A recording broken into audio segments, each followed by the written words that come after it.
Kalau visual sendiri sebenarnya kita terbentuk karena kesamaan menyukai hal-hal yang berbau multimedia sebenarnya dari anak-anak kita sendiri. Tapi kalau dirunut jauh ke belakang, awalnya kalau saya pribadi ke arah multimedia khususnya video mapping visual itu dari 2010. Ada salah satu senior juga yang bareng-bareng waktu itu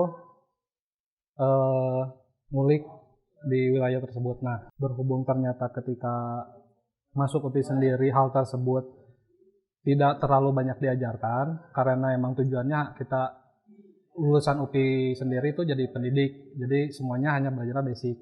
Makanya saya waktu itu banyak belajar di luar dari UPI sendiri.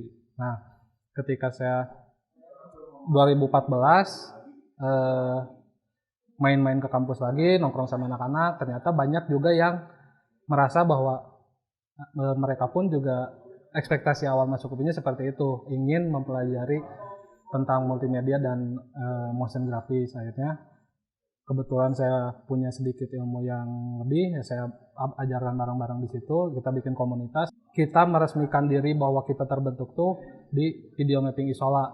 Itu pertama kali kita istilahnya launching visual sendiri itu di situ. Itu sekitar 23 Oktober 2014. Gitu. Nah, kita sendiri akhirnya kesininya karena awalnya dari video mapping, motion graphic, PJing visual joki, kesini kita pengembangan ke LED strip, augmented reality, pokoknya semua hal yang memang lebih ke arah digital. Melihat dari background kita sebagai seni rupa pendidikan, kalau seni rupanya sendiri jelas sangat-sangat ada pengaruhnya juga, karena untuk membuat suatu konten atau suatu media atau mapping atau apapun itu memang dasar-dasar seni rupa juga ada beberapa yang digunakan juga masuk gitu. Nah, tapi kalau basic pendidikannya sendiri membantu juga, cuman tidak terlalu banyak. Misalnya kita juga sebenarnya membuka kelas juga untuk untuk mahasiswa UPI lain yang memang ingin belajar bareng tentang multimedia. Kita membuka kelas juga namanya Visual School. Pada akhirnya kita berpikir bahwa media baru itu sesuatu media yang uncommon, jadi tidak semua orang memang memakai itu gitu.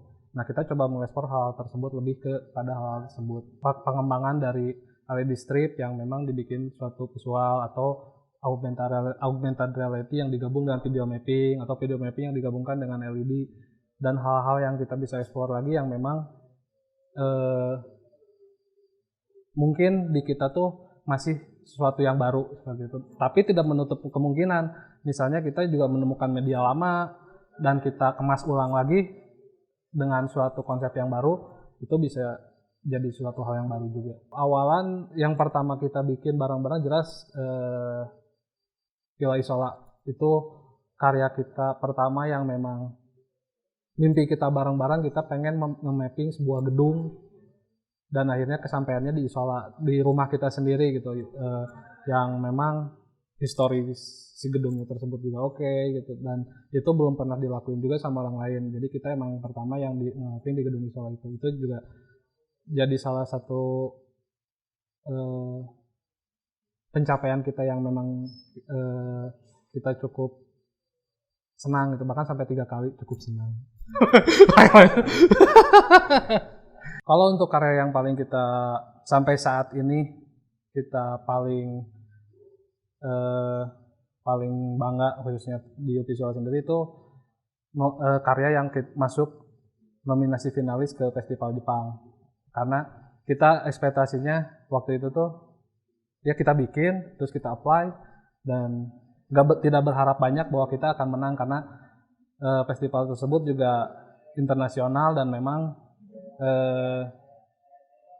yang pesertanya pun hampir sekitar 270-an kurang lebih lah, 270 negara, dan kita tuh masuk sebagai 20 finalis besar, dapat undangan ke sana. Impact-nya ya lumayan banyak sih, kita juga jadi tahu tentang pola-pola orang di luar sana, bagaimana mereka membuat suatu karya, terus bagaimana mereka mengemas karya tersebut hingga akhirnya menjadi sebuah pertunjukan video mapping. Banyak pelajaran yang kita dapatkan juga.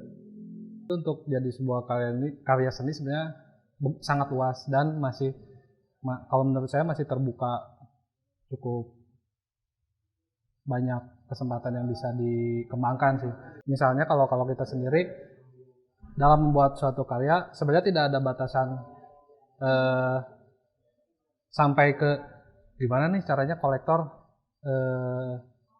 pada akhirnya bisa mengkoleksi karya kita. Sebenarnya ada ke sana, cuman paling dari persentasenya kita memikirkan itu di ranah paling ya akhir lah gitu. Yang penting kita berkarya dulu, perihal nanti si karya tersebut akan terjual atau dikoleksi oleh kolektor, kita pikirkan berikutnya.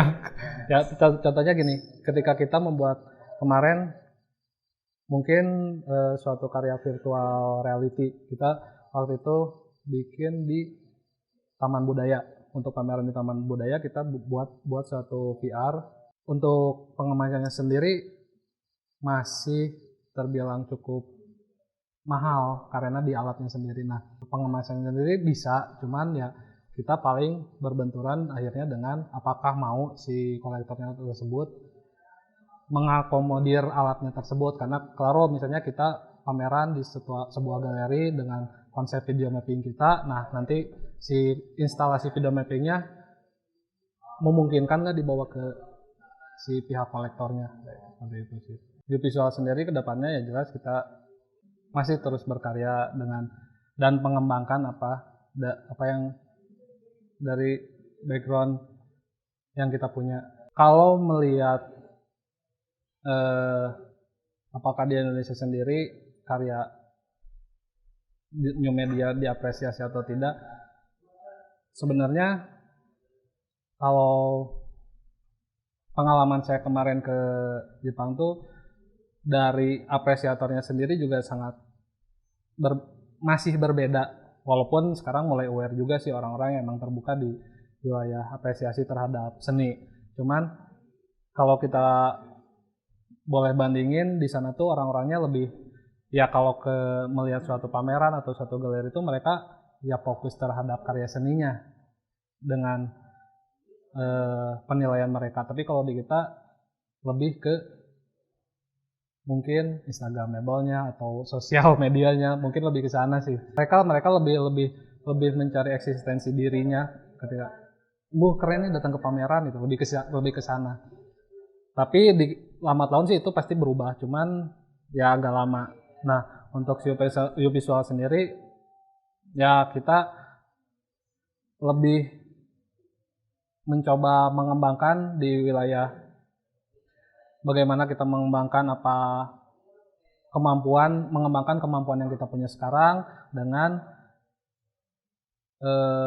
medan yang ada di Indonesia sendiri. Misalnya apresiatornya seperti apa, ditambah juga pengembangan alat yang kita punya sekarang. Karena kalau untuk memang benar-benar mengejar karya seni yang high tech, ya Indonesia sebagai negara ketiga agak sulit juga mendapatkan sumber-sumber daya seperti itu sih.